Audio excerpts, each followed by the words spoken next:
Anakapalli MP అభ్యర్థిగా మీలో ఒకడిని, మీ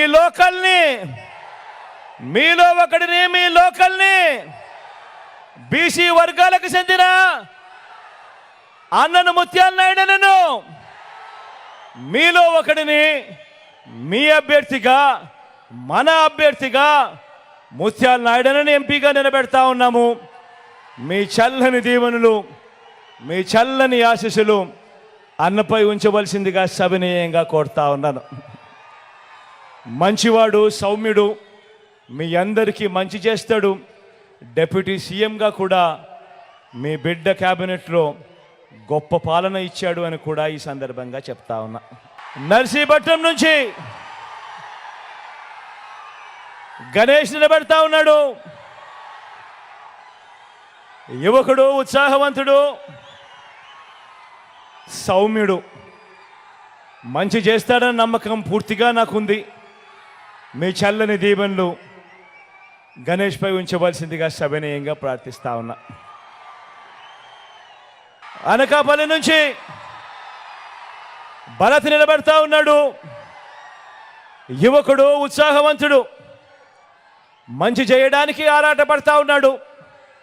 మీ అందరి చల్లని దీవెనలు, ఆశీస్సులు భరత్పై ఉంచి ఈ యువకుడిని ఆశీర్వదించవలసిందిగా మీ అందరితో కూడా సవినయంగా కోరుకుంటా ఉన్నాను. చోడవరం నుంచి ధర్మశ్రీ అని నిలబడతా ఉన్నాడు.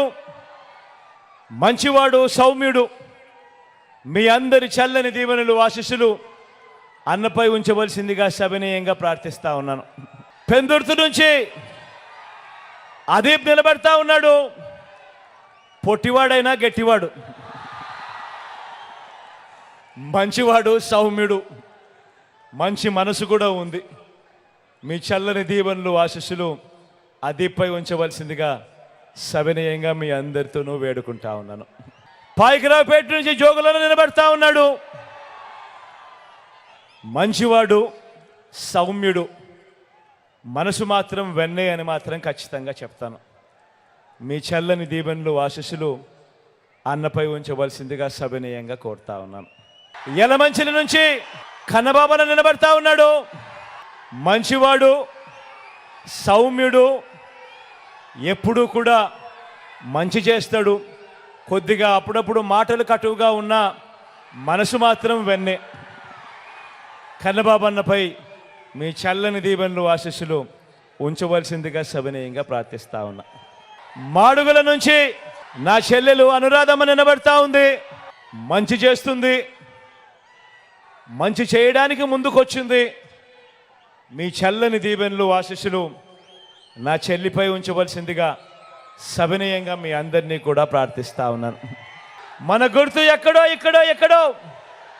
ఎవరికైనా మన గుర్తు మర్చిపోయి ఉన్నా, తెలియకపోయినా, మన గుర్తు ఫ్యాను. అక్క, మన గుర్తు ఫ్యాన్ అక్క. అక్కడున్న చెల్లెమ్మలు, అక్కలు మన గుర్తు ఫ్యాన్ అక్క. చెల్లెమ్మ అక్కడమ్మ మన గుర్తు ఫ్యాన్. తల్లి, అన్న మన గుర్తు ఫ్యాను, మన గుర్తు ఫ్యాన్ అన్న. మంచి చేసిన ఈ ఫ్యాను ఎప్పుడూ ఇంట్లోనే ఉండాలి. చెడు చేసిన సైకిల్ ఎప్పుడూ ఇంటి బయటే ఉండాలి. తాగేసిన టీ గ్లాస్ ఎప్పుడు సింక్లోనే ఉండాలి.